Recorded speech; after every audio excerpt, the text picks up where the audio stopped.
Yes, ma'am. Good afternoon, ma'am. Good afternoon. Yes, start.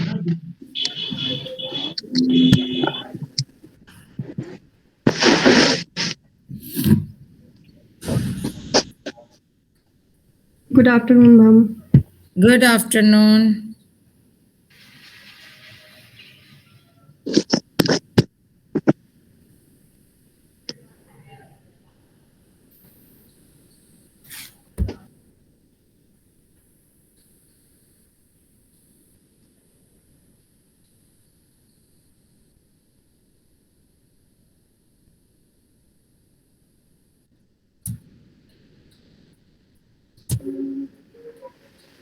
Can you see the slides? No, ma'am. आ गई Yes, ma'am. I think slides are visible now. Yes, Yeah. ma'am. Visible now. Today we will be talking about industrial reforms, financial sector reforms, and other type of reforms. So the only topic that remain will be banking reforms.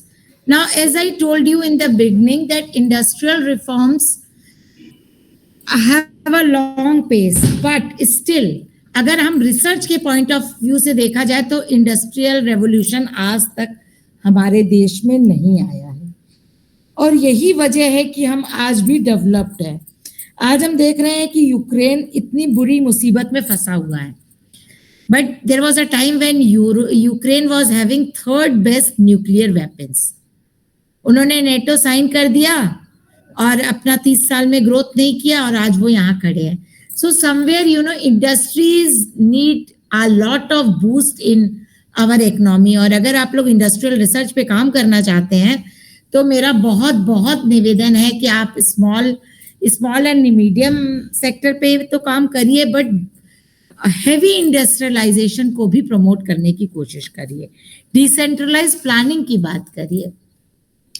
अगर हम industrial policies की बात करें तो industrial policy 1948 में जो थी वो red tapism in public sector बहुत ज्यादा बढ़ गया था. Progress of private sector not possible, क्योंकि हम आजाद हुए थे और हमारे यहाँ सोशलिस्ट कॉन्स्टिट्यूशन था. Coordination problem between government and public sector बहुत ज्यादा शुरू हो गई थी, क्योंकि we were establishing things. Heavy industrialization was going through that time. It was Tatas and Birlas, और उसको अच्छा नहीं समझा जा रहा था, क्योंकि we opted a constitution which was more or less socialist in nature. फिर इंडस्ट्रियल पॉलिसी 1956 में आई, and at that time we were having two models. One was Gandhian model of growth, and other was Nehru model of growth. The Gandhian model of growth was of cottage industry. It was a facilitation of cottage industries. Whereas Nehru model says that we should go for heavy industrialization. So these things were becoming too diversified. तो 1956 में private sector push to backdrop और government sector emerge होने लगा. बल्कि इससे और next policy आने के बीच में we have nationalization of banks also 1969 के अराउंड हुआ था. So private sector push to backdrop, hampered private entrepreneurs. तो बहुत ज्यादा, इसीलिए Tata, Birla, Godrej, Voltas, there are few people on finger tip which we can name. हमारे बहुत पुराने बाइलोनियर्स नहीं है. Private sector took benefit of loopholes and then they started flourishing. State was overburden. Yes, चूंकि हर चीज पब्लिक सेक्टर यूनिट की तरह खुलती जा रही थी तो गवर्नमेंट के ऊपर बोझ बढ़ता जा रहा था. Industrial policy 1977 came, no radical changes in foreign collaboration. We were still having closed door economy. Fail to limit production of articles, deny of availability of funds. धीरे धीरे everything started becoming sick. And in industrial policy 1980 आई तो, but it could not pave much way. Rate of GDP went down, deny of availability of fund, infrastructure industries affect हो गई, क्योंकि infrastructure industries के लिए heavy funds की जरूरत थी. आज भी अगर आप लोग रिसर्च करना चाहते हैं तो देखिए रिटेल सेक्टर बिल्कुल सिंक कर गया है. And the two major reason for the retail sector sinking is demonetization and GST. Because retail sector से हम एक पैरेलल इकोनॉमी रन कर रहे थे और वो पैरेलल इकोनॉमी बंद हो गई है। आज आप एक भी चीज खरीद रहे हैं तो आपको नोटिफाई करना पड़ रहा है, और नोटिफाई करने से सिस्टम में हम ये नहीं कहते करप्शन बंद हो गया है या बहुत कुछ अच्छा हो गया है, बट यस एटलीस्ट 5% और 10% हमारी अकाउंटेबिलिटी बढ़ी है, हमारी ट्रांसपेरेंसी बढ़ी है। तो industrial policy 1990 and industrial policy 1991 में ड्रास्टिक चेंज हुआ, क्योंकि हमने अब एरा ऑफ लिबरलाइजेशन ज्वाइन किया। जैसे ही हमने लिबरलाइजेशन ज्वाइन किया, चीजें बहुत कस के बदल गई।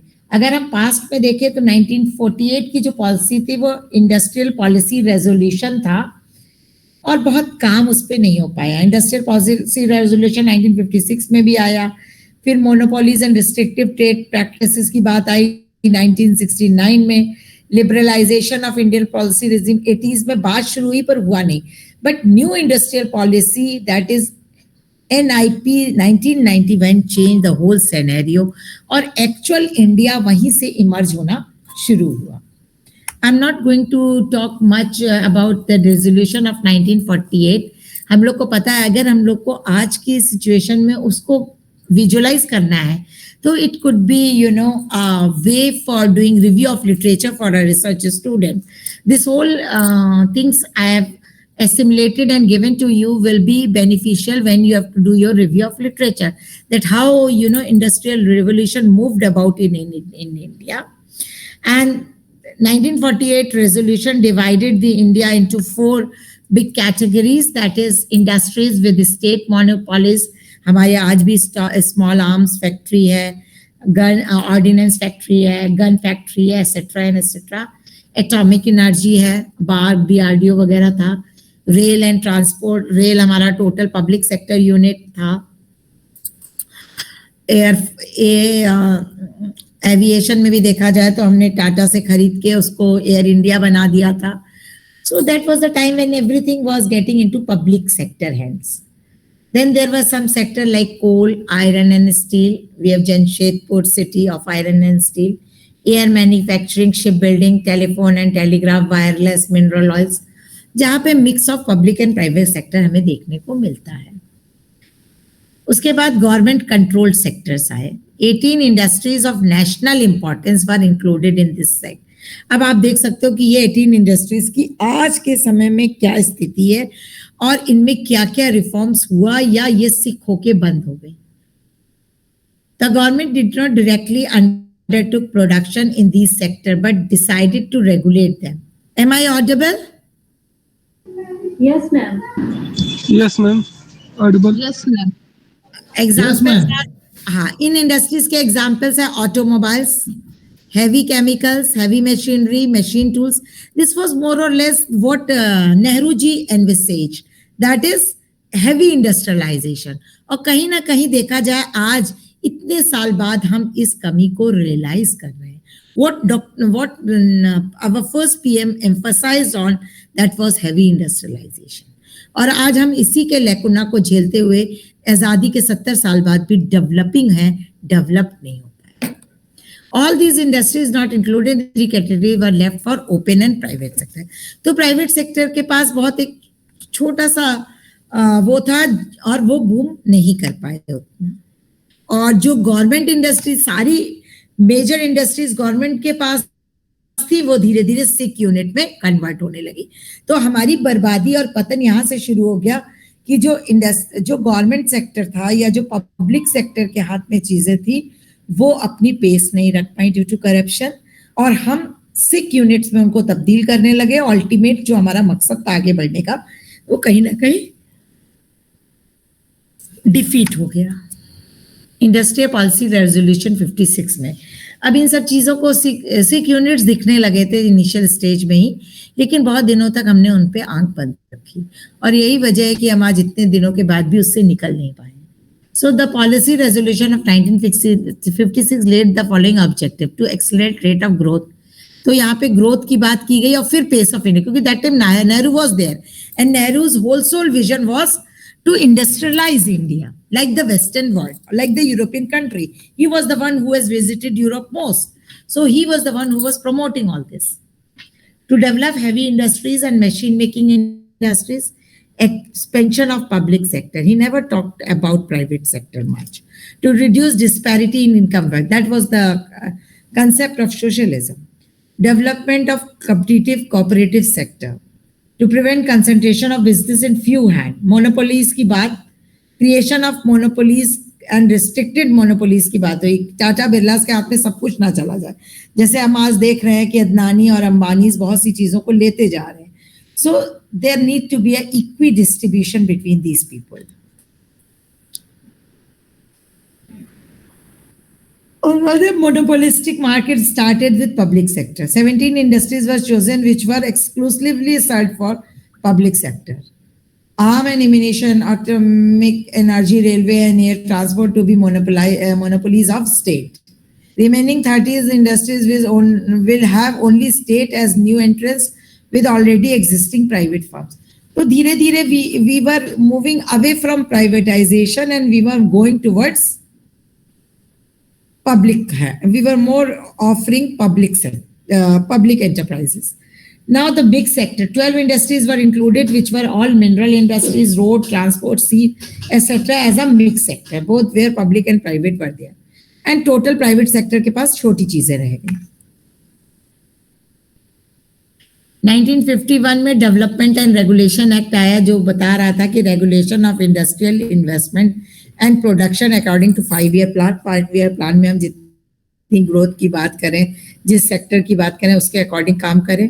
अब हम प्लानिंग करने लगे कि ये कोल एंड एनर्जी के ये टारगेट होंगे, इसके ये टारगेट्स होंगे. So target, we all know that we are having these 5-year plans from Russia and these are called rolling plans. That is, they never end. Whatever is remained in one plan carried forward to the next plan. Protection of small scale enterprise from giant enterprise. अब बात आने लगी small Gandhian model की भी साथ में लेके चलने की बात है इसमें. That is, small cottage industry should not move off. They should not perish, but rather they should flourish. Prevention of monopolies and concentration of ownership of industries in few hands. Balanced growth. So these were all the things which was envisaged, but it never happened. जब ये चीजें हुई नहीं तो कहानी बदल गई. कहानी बदलने की वजह से हम आगे बढ़ नहीं पाए. Exemption from license. अब लाइसेंस राज में क्या हुआ? लाइसेंस के बदले करप्शन बढ़ता गया. लाइसेंस लेने के लिए लोग ब्राइब देने लगे और धीरे धीरे लाइसेंस राज बनाम गुंडा राज में बदल गया. Relaxation of MRTP act and फेरा गाइडलाइन में थोड़ा सा रिलैक्सेशन हुआ, but that was much not much. Endorse of capacity benefits were granted under this system to industries who successfully achieve capacity utilization. So तो 90% capacity utilization की जैसे ये बात आने लगी, प्राइवेट सेक्टर में ये दिखने लगा. Broad banding of industries, under this the government branded the industries into broad categories. For example, car, jeep, tractor, light and heavy commercial vehicle are branded as 4-wheeler और बाकी 2-wheeler. So it was a segregation between 2-wheeler and 4-wheeler. Promotion of economies of scale. जैसे economies of scale की बात आने लगी, तुरंत ये चीजें प्राइवेट में दिखने लगी. डेवलपमेंट ऑफ बैकवर्ड एरियाज जो कि आज तक चल रहा है. हम देख रहे हैं कि यूपी में पूर्वांचल में पहली बार एक बहुत अच्छा रोड नेटवर्क दिखा है. डिफेंस कॉरिडोर आई है. अगर ये सब अगले 5 साल में कुछ हो जाए तो मुझे लगता है कि काफी ज्यादा अच्छा डेवलपमेंट पूर्वांचल का और बुंदेलखंड रीजन का होगा अगर इस चीज को हम अच्छे ढंग से इम्प्लीमेंट कर सके. बिकॉज प्लानिंग में बहुत चीजें रोजी दिखती हैं, एक्चुअल इम्प्लीमेंटेशन होने के बाद जो तस्वीर निकल के आती है वो क्या होती है, हमें उसके बारे में सोचना होगा. और रिसर्च इसी को कहती है कि कोई भी प्लानिंग हुई, कोई भी स्कीम लॉन्च हुई, उससे अब इस बार का budget 1922 gives lot of researchable avenues. तो एक बहुत ही बड़ा ब्लूप्रिंट 25 साल का डेवलपमेंटल ब्लूप्रिंट है, बट एग्जैक्टली क्या वो इम्प्लीमेंट होगा? There is a big question mark. अगर होता है तो क्या होगा, नहीं होता है तो क्या होगा? That is again for us to research. Development of backward areas. Incentives were provided to exporters.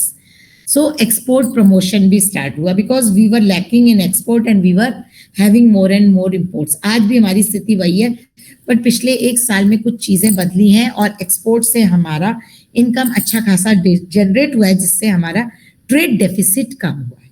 तो जो लोग अगर इस एरिया में ट्रेड एंड कॉमर्स में रिसर्च करना चाहेंगे, उनके लिए एक अच्छी न्यूज़ है, because trade deficit has decrease in last few quarters.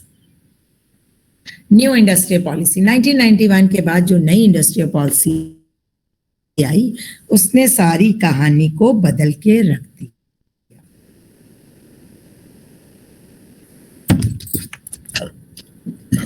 New industrial policy, आप लोग में से कुछ लोग रहे होंगे, कुछ लोग नहीं रहे होंगे, पर न्यू इंडस्ट्रियल पॉलिसी जब आई थी, या इंडिया ने जब डोर ओपन किए थे फॉर ग्लोबलाइजेशन, लिबरलाइजेशन, बहुत से इफ एंड बट खड़े हो गए थे।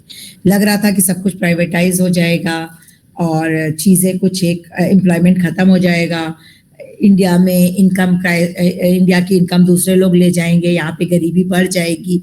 उन सब चीज़ों को देखते हुए आज 91 के बाद आज जो तस्वीर है 30 साल बाद, 31 साल बाद, वो तस्वीर थोड़ी डिफरेंट है।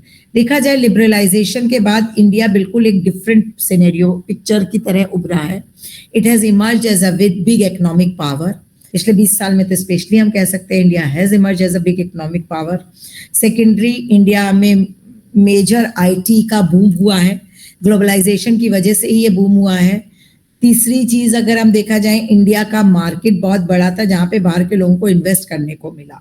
अब यहीं पे बात आती है, क्या हम अपना मार्केट दूसरों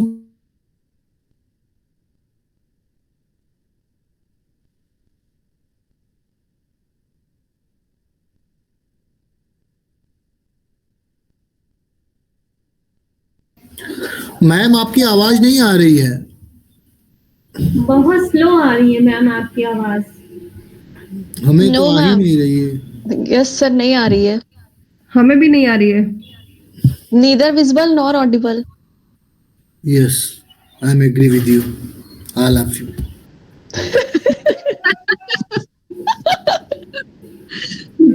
सही है सर, हमें भी नहीं आ रहा। हंसो मत, कहीं भी कुछ भी घट सकता है। तो सर वेब सीरीज की बात हो रही है।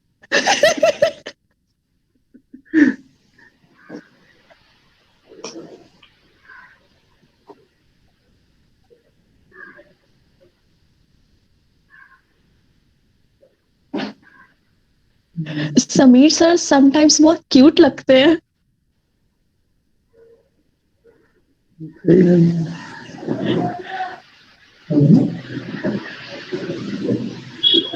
ये कर क्या रहे हैं? सोने जा रहे हैं सर।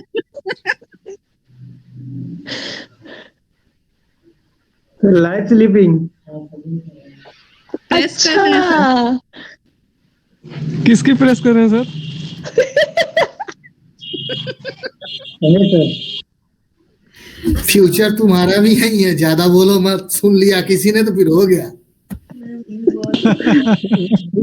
इसलिए तो सर फॉलो कर रहे हैं। ऐसे सोया जाता सर। एक एक स्टेप बताइएगा सर। प्रैक्टिस किए रहोगे तो बड़े सुखी रहोगे, नहीं तो बहुत दुखी रहोगे।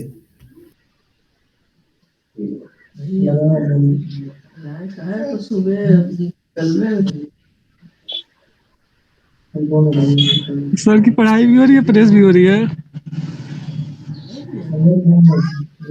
2 in 1 काम करना ही पड़ेगा, फ्यूचर में आगे जाना है तो। जी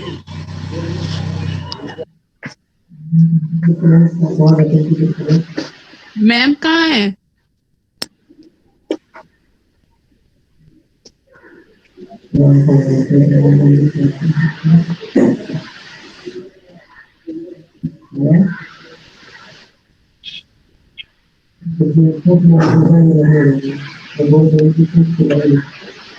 आज आंचल कुछ कर रही है, मैम को कनेक्ट नहीं होने दे रही है। जादू। चल भगवान से मना रही है। अभी कह अरे देगी कि 4 बज गया मैम। हाँ हाँ हाँ, बिल्कुल। भगवान के बगल में ही बैठी हूँ। देखो अब भगवान। सब रिकॉर्ड हो रहा है, बोलो मत।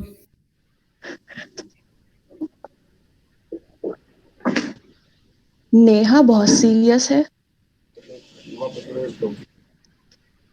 हाँ है सर। नेहा सबकी बात सुन रही है ध्यान से।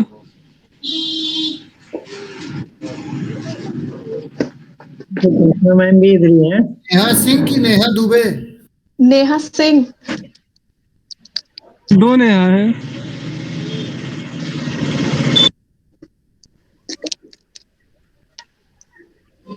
करिश्मा मैम भी कुछ कर रही हैं लग रहा है। आजकल खाना भी खा रही है। लड्डू लड्डू। गणेश जी को चढ़ा कर बगल में। समीर सर देखिए आंचल को। नीलम लगा के गायब है, वो बहुत कम दिखती है। हम लोग को भी खिलाओ आचल लड्डू। देख के सकते हो, खा नहीं सकते हो।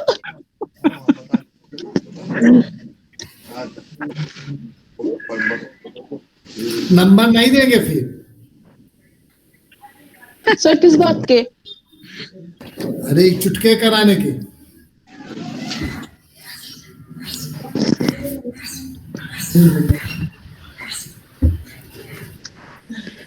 अरे शरद सर को कुछ खिला देगी लड्डू, सरल पेपर हाँ बना गुड देंगे। आइडिया दी, गुड आइडिया। उनका उनका असिस्टेंट अश्विनी है यहाँ पर, उसके पास बुक भी रहेगा रिकॉर्डिंग।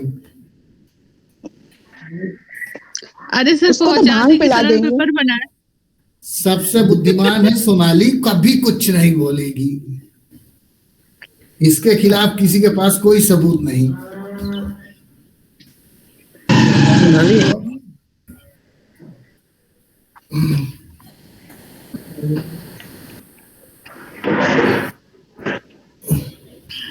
हम सर देखिए सर ठंडी अभी भी है क्या? हाँ इधर है।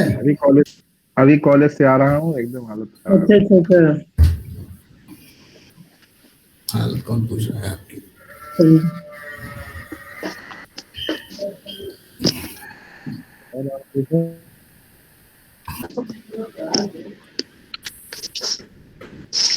आगे क्लास होगा सर कि बस ऐसे ही?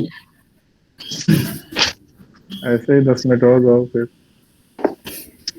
समीर सर कहिए, समीर सर स्क्रीनशॉट लीजिए। देखिए हाँ मैम मुझे लगता है नेटवर्क प्रॉब्लम है मैम।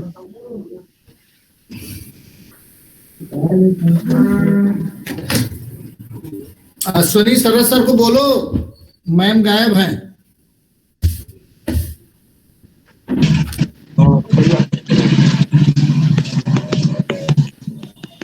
क्या पता मैम क्लास ले रही हो या कनेक्ट ही ना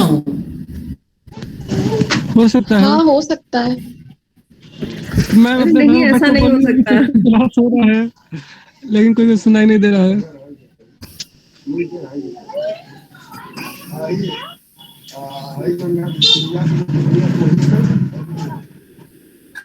अच्छा शरद को सर को फोन करो। अरे सर आप करिए। हमारे पास नंबर नहीं है।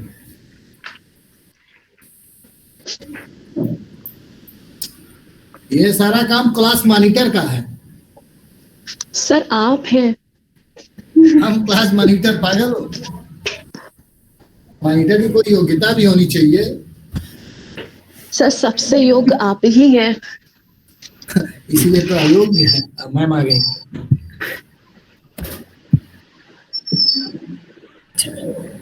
Yes, am I audible? Yes ma'am. Am I audible? Yes ma'am. Yes ma'am. Yes ma'am. Audible. I was out of the meeting.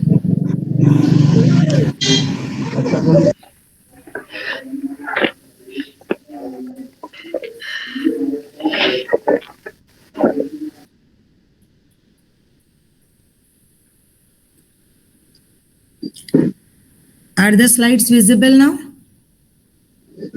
No Yes ma'am, audible. No ma'am. Yes ma'am. अब बेटा सुना दिखाई दे रही होंगी। हाँ ma'am. Slide दिख रहा है, आवाज भी आ रहा है, सब क्लियर है। Okay. So we were talking of new industrial policy.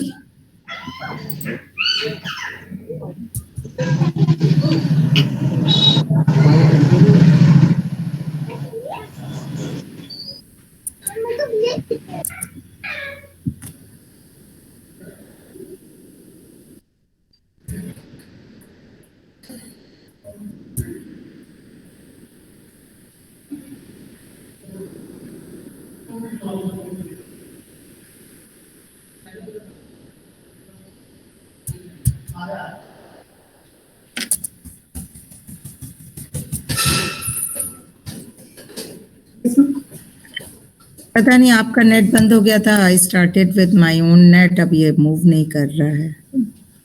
एक बार स्टॉप शेयरिंग करिए. इसको तो खत्म कर दीजिए ना. मेरे को इसकी जरूरत ही नहीं है.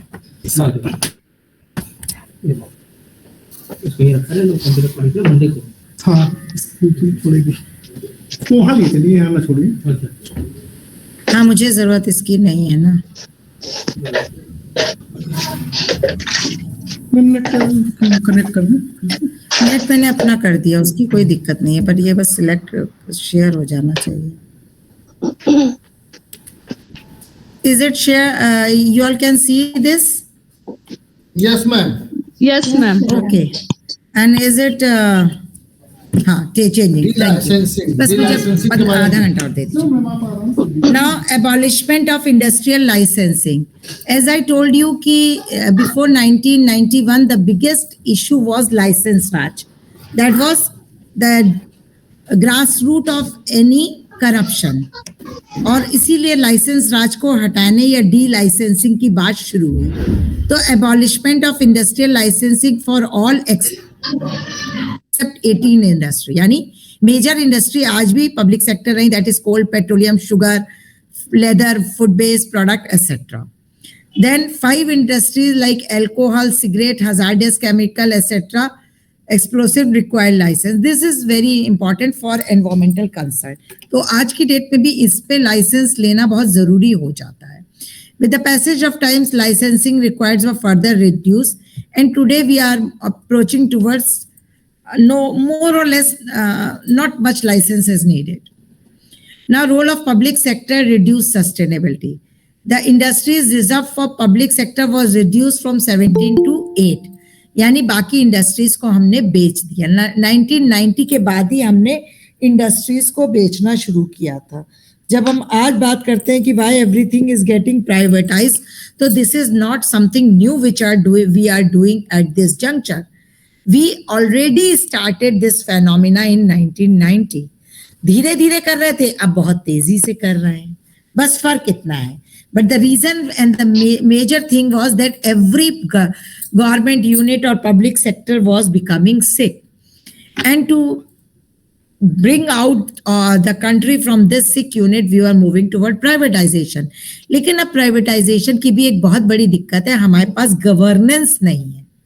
हर चीज आप प्राइवेट करते चले जा रहे हैं, पर उसी के साथ आपको गुड गवर्नेंस भी चाहिए जो प्राइवेट चीजों पे नकेल डाल सके.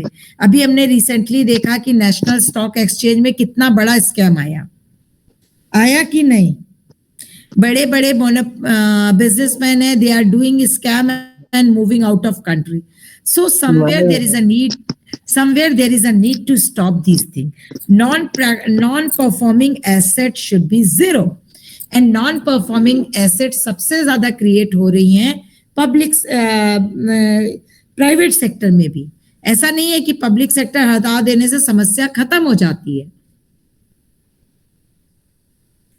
समस्या तब खत्म होगी जैसे पब्लिक सेक्टर में हम गवर्नेंस अच्छी नहीं कर पाए, हमने हटा दिया. अब प्राइवेट में हम गवर्नेंस अच्छी नहीं कर पाएंगे, तब हम क्या करेंगे. इसलिए कहीं ना कहीं इशू गुड गवर्नेंस का है. So these policies are there, but are they truly implemented in the right direction, right manner? That is a big question. Entry of foreign firms and investment. FDI was allowed up to 51% under automatic route for high technology. This was what was in NPE. FDI was allowed in capital good, metallurgical, electronic, food processing. Presently, FDI is allowed up to 100% in large number of industry. Yani foreign direct investment. The government with effect from 2016 has abolished the FIPB route in order to improve ease of business.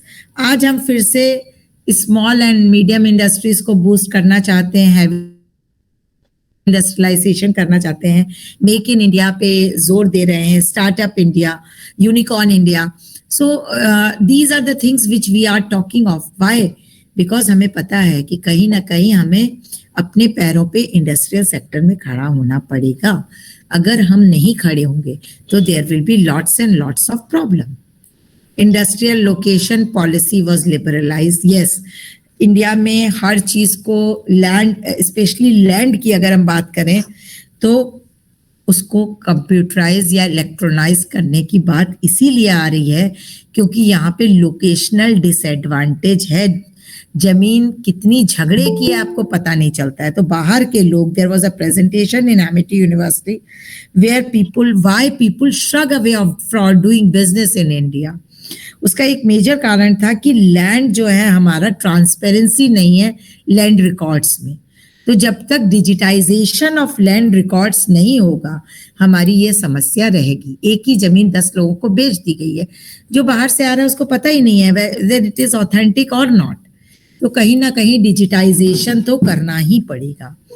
एबॉलिशमेंट of phased manufacturing programme, removal of mandatory convertibility cost. So yeah, these are few issues which have been taken care of by the government to make ease of policy.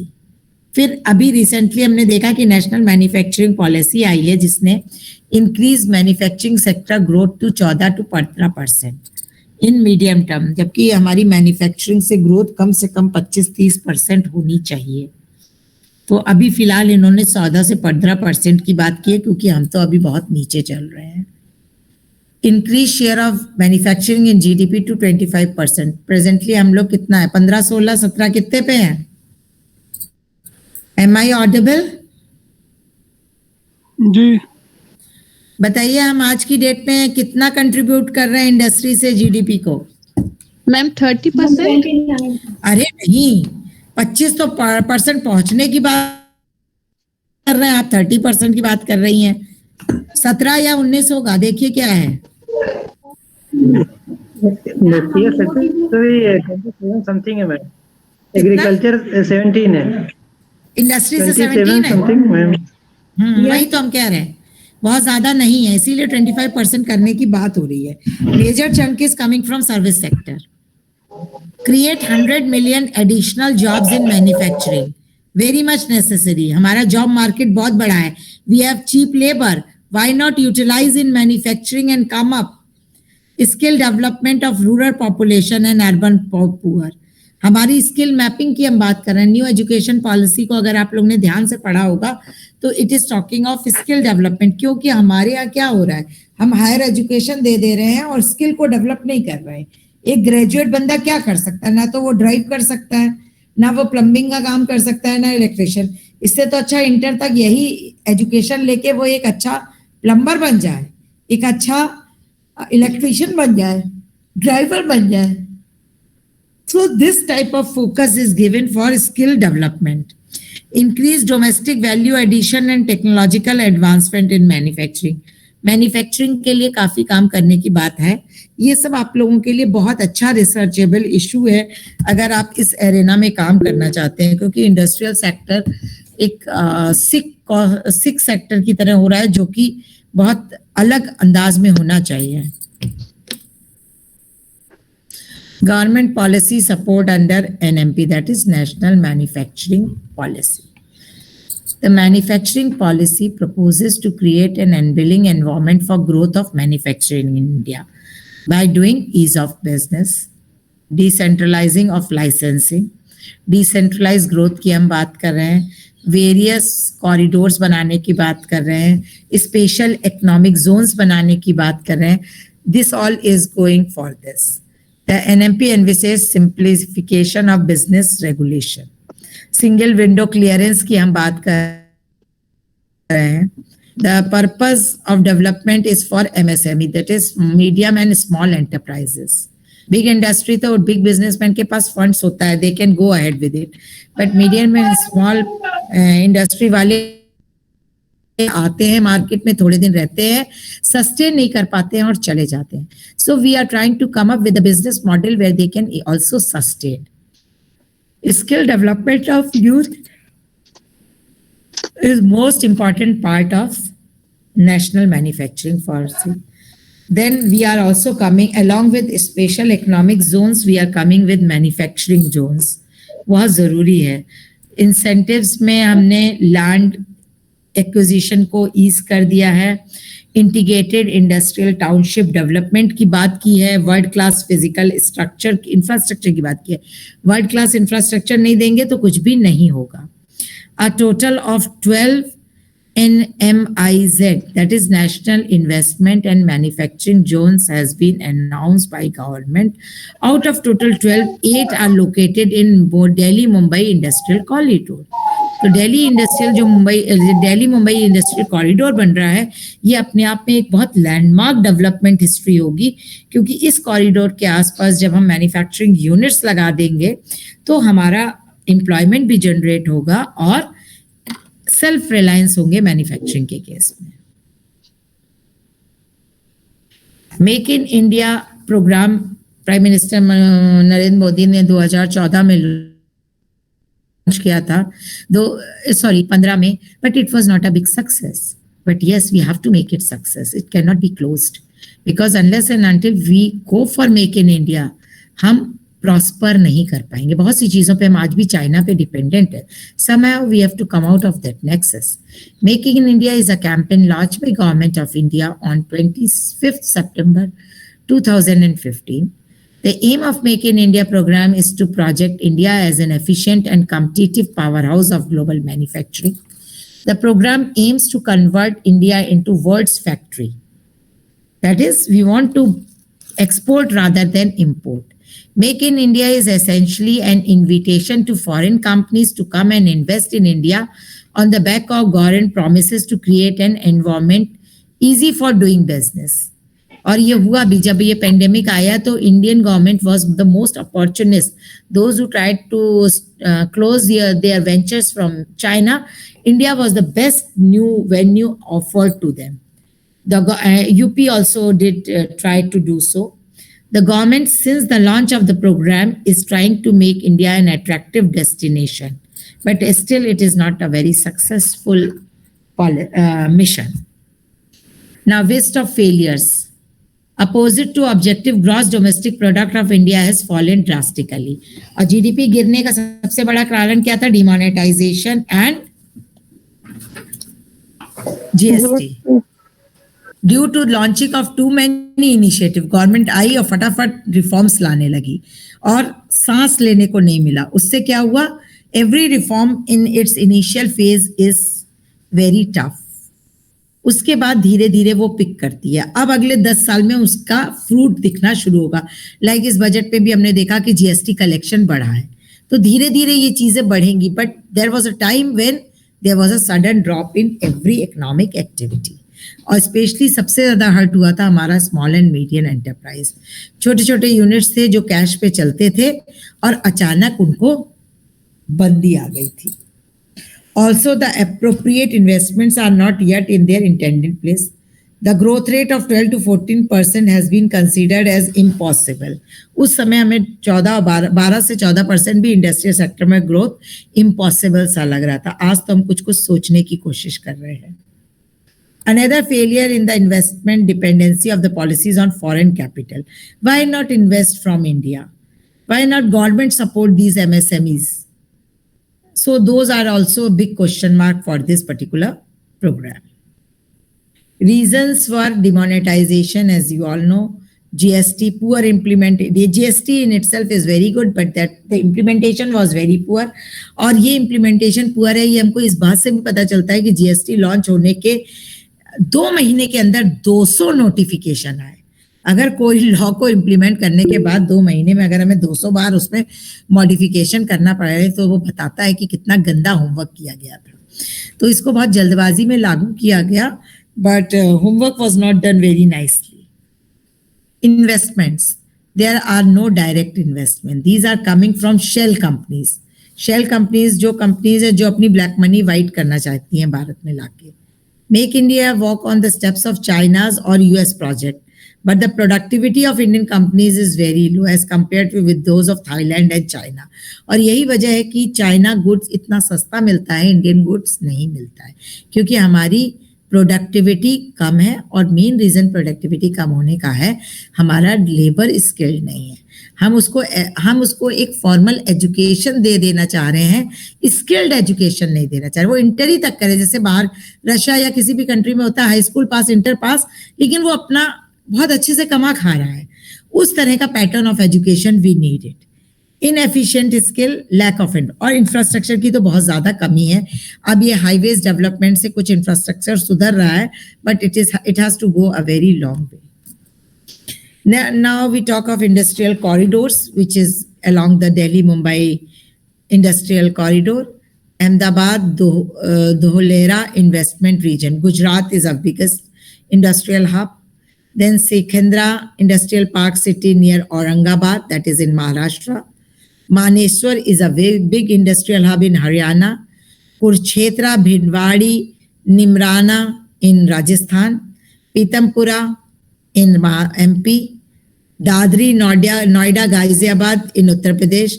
यहाँ पे जैसे उत्तर प्रदेश में हम ये एक लेके आए हैं, उसी तरह हमें कहीं ना कहीं बुंदेलखंड रीजन और पूर्वांचल को भी बात करनी होगी, और इसीलिए एयरपोर्ट की बात हो रही है, क्योंकि जब तक हम उसको कनेक्टिविटी नहीं देंगे, जब तक हम इनको, क्योंकि उत्तर प्रदेश में वाटर कनेक्शंस नहीं हो सकते, we have to go with air connection. So airport ज्यादा आएंगे तो इन्वेस्टमेंट बढ़ेगा। Liberalization of FDI in majority of sectors to attract investment. 100% FDI under automatic routes had been permitted in construction, operation and maintenance in specified rail infrastructure project. FDI, defence, पहली बार defence में हमने FDI को allow किया। ये भी अपने आप में एक बहुत बड़ी चीज थी, क्योंकि बात हो रही है डिफेंस में बहुत सेंसिटिव चीजें होती हैं, उसका लीकेज ना हो जाए, वहां सिक्योरिटी। तो हम कुल मिलाकर अगर देखा जाए, कोई भी नई पॉलिसी खराब नहीं आती है, पॉलिसी का प्रॉपर गवर्नेंस हो रहा है कि नहीं, ये अपने आप में उस पॉलिसी को अच्छा या बुरा बनाता है। क्योंकि करप्शन वहीं से कॉज भी होता है, वहीं से एलिमिनेट भी होता है। अगर हम उन चीजों को अच्छे से इम्प्लीमेंट ना करें, उनको चेक ना करें, उनकी मॉनिटरिंग नहीं करें, तो करप्शन होगा। अच्छी मॉनिटरिंग होगी, करप्शन कम से कम होगा। FDI can go up to 100% in construction and development sector. Easing of laws, rules and regulations, single window clearance की बात कर रहे हैं, ताकि गवर्नमेंट में बहुत ज़्यादा बिजनेस की ईज हो सके। Then major changes has been provided in various laws and rules. Even labor law में change हुआ है। Investment, security and stable and conducive government policy, inclusive infrastructure की बात की गई है, इंक्लूसिव फाइनेंशियल रिफॉर्म्स की बात की गई है, डिजिटल फाइनेंशियल रिकॉर्ड, तो बहुत सारी चीजें हैं जो की गई हैं। So I have thrown a question upon you all that what should we expect from manufacturing in 2022। So let us finish this and then we will have a question answer round. Now अगर देखा जाए जो आज की scenario है, अगर inventory देखा जाए तो जब पेंडेमिक आया तो हम बिल्कुल नीचे पहुंच गए थे।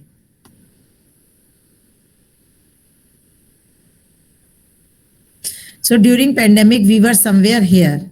Now we have reached even more than the above level of 16. क्योंकि डिमोनेटाइजेशन कहीं यहाँ पे हुआ था, और उसके बाद से हम मूव करते का यहाँ तक पहुँचने के बाद हमारा डिटोरिएशन हो रहा था, और फिर हम अब प्री लेवल पे पहुँच रहे हैं। But whether we will sustain at this level or again we will come down is a thing to be seen. Ma'am आपकी स्क्रीन नहीं शेयर हो रही है, आप शायद कुछ शो करके बता रही हैं। हाँ स्क्रीन नहीं शो हो रही है, यहाँ कुछ पिछला स्क्रीन शो नहीं हो रही है। नहीं वो पिछली लाइसेंसिंग की। अरे तो आपने बताया क्यों नहीं?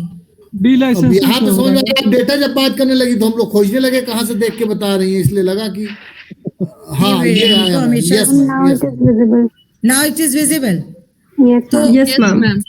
What I was saying is this is before manufacturing पे बात करने के बाद I have thrown a question upon you, that is what should we expect from manufacturing in 2022. We will discuss on it.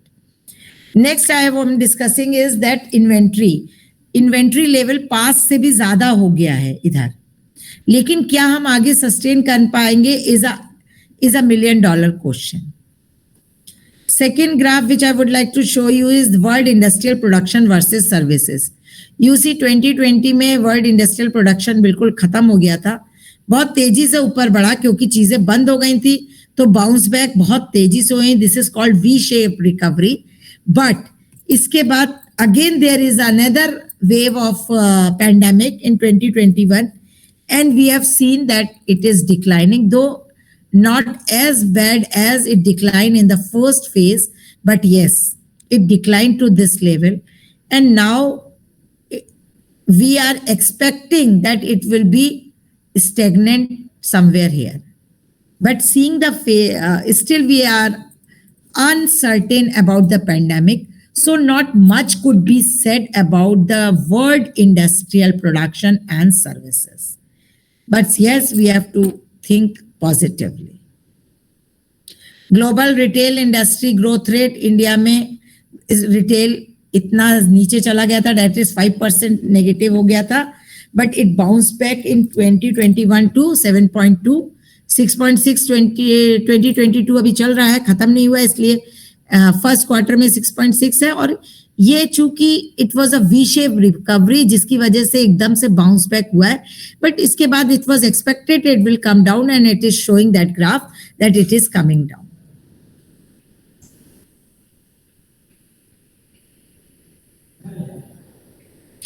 Similarly growth expectation, you see global growth GDP की क्या चल रही है, 5.9 2021 में और 4.9 2022 में.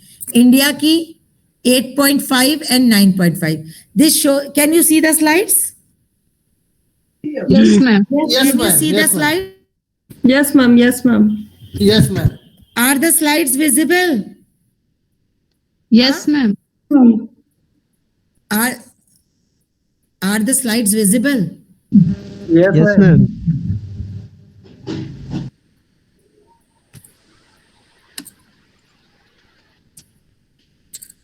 Economic survey pegs industrial growth at 11.8% in financial year 2022. तो अब हम 13-14 का जो सपना है वो देख सकते हैं. Information technology, yes, it is going to boom. Telecom is going to boom. Healthcare is going to boom. Infrastructure is going to boom. Retail is. So I have listed those industries which are going to boom in financial year 2022. But there will be many industries who will not be able to take up during 2022, but we have to be very careful while we move ahead. So this is all to be presented today. Now, any question or any query from your side?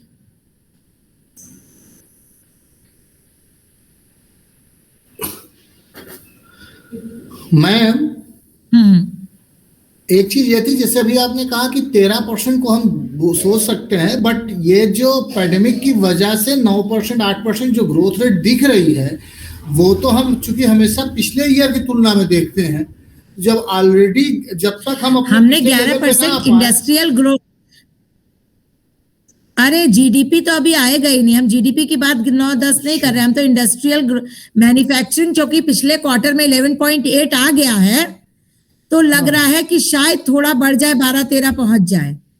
GDP की तो अभी आप बात ही छोड़ दीजिए. Yes ma'am, क्योंकि अभी हम सिर्फ रिकवरी फेज में हैं, ये मान के चलिए. ये जो ग्रोथ दिख रही है ये रिकवरी है, ग्रोथ नहीं है. इसको हम ग्रोथ नहीं मानेंगे. Yes ma'am. और यू एग्री विद मी और नॉट? यस मैम, मैं एग्री कर रहा हूँ आपसे. एक क्वेश्चन ये था कि जैसे भारत में अक्सर डेवलपमेंट का एक स्टेप होता है एग्रीकल्चर से इंडस्ट्री, इंडस्ट्री से फिर सर्विस सेक्टर. तो डेवलपमेंट का एक स्टेज भी माना जाता है, जब सर्विस सेक्टर का हिस्सा बढ़ जाता है तो वो माना जाता है कि डेवलप्ड हो गया या बेहतर स्थिति में है. बट हिंदुस्तान के साथ ये बड़ा गड़बड़ हुआ कि अचानक से एग्रीकल्चर से हम सर्विस सेक्टर में आ गए. तो क्या इसको क्या बोलेंगे, जैसे एक स्टेप ही हम छोड़ गए हैं. हमारे साथ ये हम बहुत पीछे इसलिए छूट गए हैं क्योंकि जो सर्विस सेक्टर से हमें मिल रहा है वो बाहर से मिल रहा है ना. इन हाउस सर्विस सेक्टर तो बूम किया नहीं. आईटी फर्म है, लोगों को ले जा रही हैं या वो अपना आके यहाँ पे कर रही हैं और हमें एम्प्लॉयमेंट दे रही हैं. उसका जनरेटेड प्रॉफिट तो हमारे पास नहीं जा रहा है ना. अगर हम मैन्युफैक्चरिंग करें अपने देश में, सब लोग एम्प्लॉयड हो जाएं, तब ना हम डेवलप होंगे। चीजों को हम बनाएं खरीदने की बजाय। Yes ma'am. वो स्टेप तो हम कर ही नहीं रहे हैं। इम्पोर्ट सब्स्टिट्यूशन और करें। अगर आईटी में भी देखा जाए तो हम कंप्यूटर बनाने में महारत हासिल नहीं किए हैं, हम हासिल किए सॉफ्टवेयर डेवलप करने में।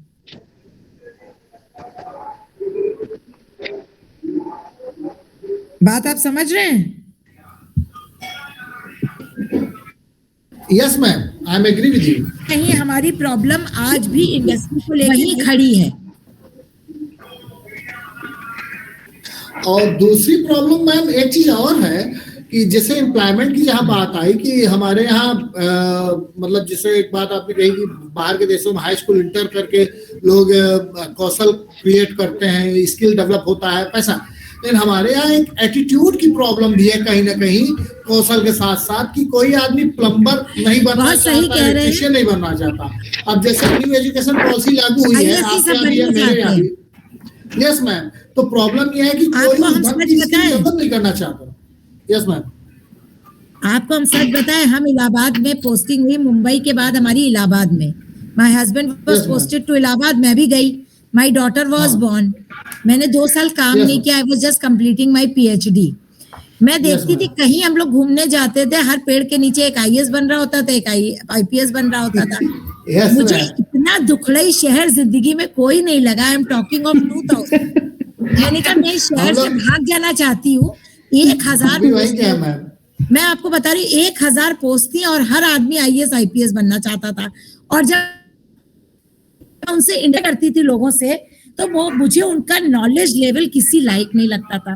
तो मैं इनसे ये कहती थी, जो 10 लाख देता है एग्जाम, उसमें से अगर 1 लाख क्वालिटी एग्जाम दे तो निकल जाएगा।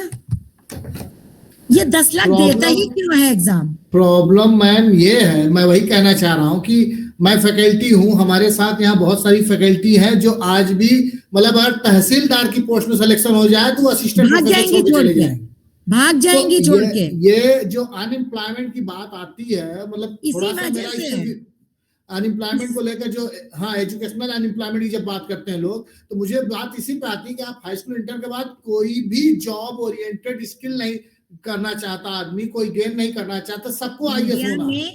हर प्रोफेशन को अच्छी नजर से नहीं देखते। जैसे आपको मैं अपना खुद का example, my husband is agriculture scientist, ICR में साइंटिस्ट थे, डायरेक्टर थे। अभी उन्होंने वॉलंटरी रिटायरमेंट ले लिया, ठीक है। ही वाज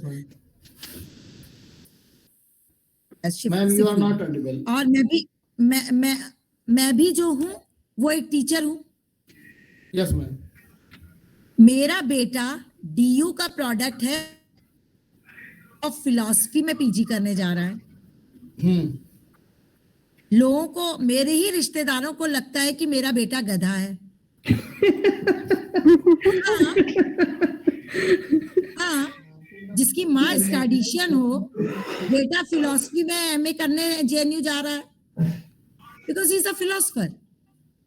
वो अपने ढंग से जिंदगी जिएगा। मैंने कभी माय डॉटर क्लियर कैट, वो आईएम जा रही है, तो मैं क्या करूं? घर में 2 बच्चों की अपनी अपनी तरीका है जीने का, लेकिन दोनों ही मेरे हिसाब से बुरा नहीं है।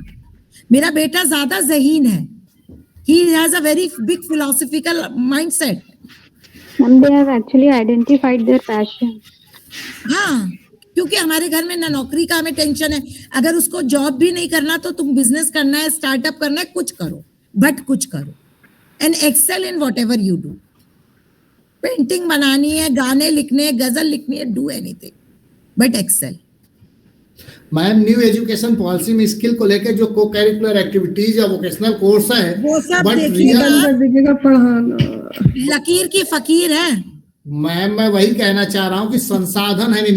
मेरे डिग्री कॉलेज में संसाधन नहीं है। एक दिन वोकेशनल कोर्स का क्लास नहीं चला और उन सबको सर्टिफिकेट दूंगा, हम ही देंगे, फर्स्ट क्लास का देंगे, क्योंकि एडमिशन कराना है अगले साल। हमारे यहाँ वोकेशनल चलता है। आपको दूसरी बड़ी समस्या बताएं, हमारे यहाँ वो चूंकि एमआईटी यूनिवर्सिटी में इंफ्रास्ट्रक्चर की दिक्कत नहीं है, बहुत बढ़िया से हम वोकेशनल चलाते हैं। अब इसके बाद आया इंडस्ट्री सर्टिफिकेशन, इंडस्ट्री ट्रेनिंग 1 महीने की, ठीक है। क्या इतने सारे बच्चे इंडस्ट्री हमारी ले लेगी?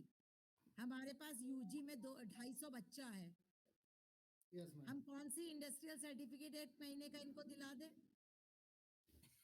250 बच्चा कौन कौन सी इंडस्ट्री यूपी के लखनऊ में खेप लेंगे हमारे बच्चे को? अरे मैम आप तो इतना सोच पा रही, हम लोग तो कल्पना भी नहीं कर पा रहे, हम कहाँ लेके जाए। अरे हम भी नहीं ढूंढ पा रहे इंडस्ट्री जो खेप ले इतने सालों को। हमें भी बहुत बड़ी नैक के लिए दिक्कत आ रही है। प्रॉब्लम मैम, प्रॉब्लम जानती है, मुझे भी लगता है जो एम्प्लॉयमेंट को लेकर के हमारे देश में समस्या है, ये पॉलिसी स्तर पे है, और एक सामाजिक स्तर पे जब तक उस एटीट्यूड उस अप्रोच को नहीं बदलेंगे तब तक शिक्षित बेरोजगारी की समस्या समाधान नहीं पाया जा सकता, खासतौर से नॉर्थ इंडिया जाएगा ना। आप ये देखिए, एक माँ बाप जब शिक्षित होते हैं, एक औरत इसलिए पढ़ती है कि वो नौकरी करेगी, वो इसलिए नहीं पढ़ती है कि बच्चों को पढ़ाना है, ट्यूशन नहीं। जैसे मेरा अपना था कि मैं पढ़ूंगी तो अपने बच्चों को ट्यूशन नहीं पढ़ाऊंगी, मेरे को कभी ट्यूशन मेरे फादर ने नहीं लगाई थी। मैंने अपने दोनों बच्चों को बड़े क्लास इंटर तक खुद पढ़ाया। सिर्फ इंटर में मैथ्स की कुछ प्रॉब्लम नहीं सॉल्व कर पाती थी तो एक डाउट क्लियरिंग के लिए एक स्टूडेंट को बुला लेती थी कि मेरी बेटी के डाउट्स क्लियर कर दो, क्योंकि मुझे भी काफी टाइम हो गया है छोड़े हुए। लेकिन हम इसलिए नहीं पढ़ते कि हमें किसी को पढ़ाना है, हम इसलिए पढ़ते हैं कि हमें नोट छापना है। यस तो शिक्षा का उद्देश्य ही गलत है। Yes ma'am. एक टीचर आपको पढ़ाने आता है, वो कितनी बैकग्राउंड मेहनत करके आपके पास आता है, ये आपको देख के लगेगा। Yes ma'am. तो जब पैशन होगा नहीं तो वह बैकग्राउंड मेहनत क्यों करेगा? मैं आज रिमोट सेंसिंग इंस्टीट्यूट में बैठ के लेक्चर ले रही हूँ, क्योंकि सुबह से यहाँ मेरे लेक्चर थे रिसर्च मेथोडोलॉजी पे। 3 बजे इनके लेक्चर खत्म की हूँ मैं, और आपका लेक्चर पे आ गई हूँ। अब वापस घर जाऊंगी। तो इट डिपेंड्स कि आप कैसे काम करते हो, and that skill is recognised by the people. काम बोलता है। तो हमारी न्यू एजुकेशन पॉलिसी पे मैंने पूरा स्टेट वाइज प्रोग्राम किया था आईएसी प्रयागराज के साथ, ललिता जी के साथ, 2 महीने का। एक चैप्टर रट गया है मुझे एजुकेशन पॉलिसी का, लेकिन वो कितना हम उसको हमारे यूनिवर्सिटी में लग भी गया है। We are in the 2nd semester of new education policy. But कुछ बहुत बड़ी प्रॉब्लम्स है, जैसे मैंने अभी आपसे शेयर की, इंडस्ट्री में एब्जॉर्ब कराने की, स्किल डेवलप कराने की, ये सब अभी हमारे यहाँ बहुत दिक्कत वाली है। अभी हम सही मॉडल बना नहीं पाए। अभी बच्चों में भी वो एटीट्यूड नहीं आता मैम, उस चीज को अगर करना भी चाहे, कराना भी चाहे, तो बच्चे नहीं इंटरेस्ट लेते हैं। उनके लिए तो बस मजबूरी है कि बस ठीक है कोर्स दे दो। आइडेंटिफिकेशन करना होगा हमें बचपन से।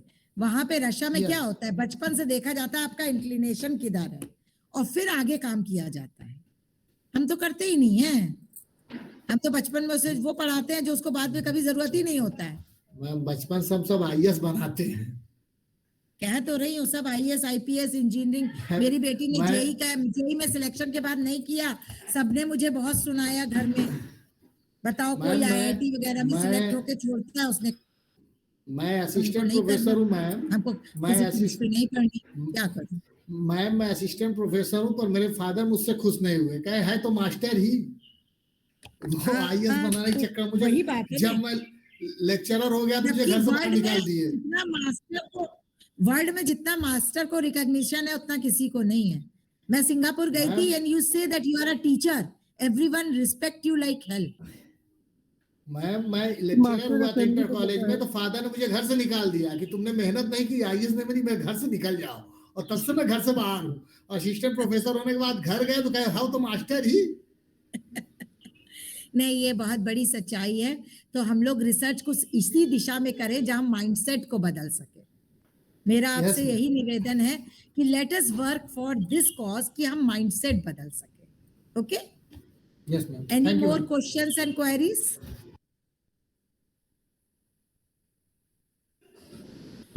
No, ma'am. Has raised hand. Shruti, you want to ask something? No, ma'am. Okay, thank you.